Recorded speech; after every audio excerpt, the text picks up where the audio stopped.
Today I'm going to show you how to create a basic smoky eye. This is a beautiful warm smoky eye, perfect for this time of year. Everyone can try this out. It's very easy, so let's get started. As always, we're going to start off the look with some eyeshadow primer. If you don't have eyeshadow primer, apply a little bit of your concealer and then setting powder over the top. It won't last as long as primer, but it will still make a great base. Now we're using warm eyeshadows for this. I'm using orangey tones. We have a light shade, which is about one shade lighter than my skin tone. We have our contour shade, which needs to be at least one shade darker than your skin tone. But for me, this is a lot darker than my skin because I want that smoky dark effect. And then we have a medium shade. So this is in between your light and your dark. This is what is often referred to as a transition shade, or as I like to call it, a mid-tone. And then we have this vibrant orange. This is going to be a great blending shade, and I like to refer to this as a fade shade. And you will also need two brushes, a pencil brush and a blending brush. If you don't have a pencil brush, you can always use a Q-tip or a sponge tip applicator, but you do need to have a good blending brush if you want to do a smoky eye.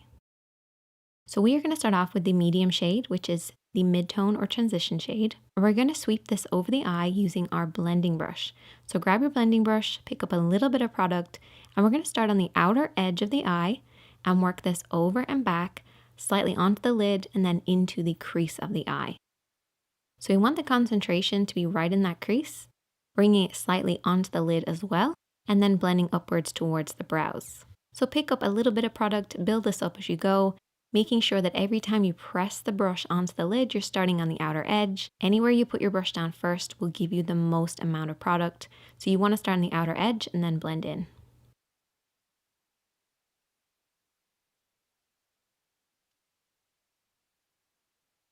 Now I want you to take your brush and I want you to lift your hand slightly higher so you're coming more at the face at a horizontal motion. This will keep your blend nice and low. So the higher your hand, the lower the blend. Also, you want to keep within these blending points. If you haven't seen it already, I did an in-depth video all about eyeshadow, which I will link in the description box and at the top of the screen. But for those of you who have already seen that, this is just a little reminder to keep within your points. Now we're going to take our dark shade and we're going to take that pencil brush. And as you can see, I've only coated the edge of one side of the brush because we're going to be stamping this onto the lash line. So I'm taking my hand, resting it on my cheek. So you want to keep this nice and low right by the lashes, keeping your eyes slightly downwards and looking in a mirror. And you want to stamp this along your lash line. Don't blend this up too high just yet, just really coat right by the lashes. You basically want to keep this dark shadow below the halfway point of the lid. Don't worry about blending just yet, just really pack on that shadow. So you should end up with something that looks like this.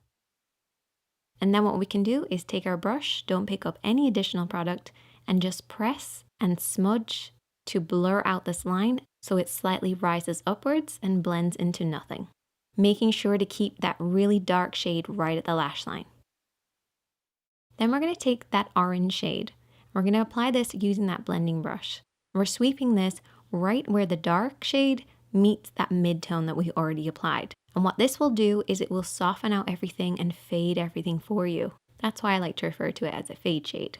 So I've only coated one side of the brush and I'm tilting slightly upwards so we're almost blending upwards into the crease, moving up towards the brow bone. But you can also go over the top of the contour that you applied and it will add a slightly different tone as well. But just keep that blending motion nice and smooth. Don't put too much pressure on the brush and don't use too much product either. A little goes a long way. Then finish off with your highlighter shade on that inner corner and underneath the brows. And there you go, a classic warm smoky eye. If there's any other looks that you'd like me to show you guys how to create, definitely let me know. Check out the other videos on the screen, hit that subscribe button, and I'll see you in the next one.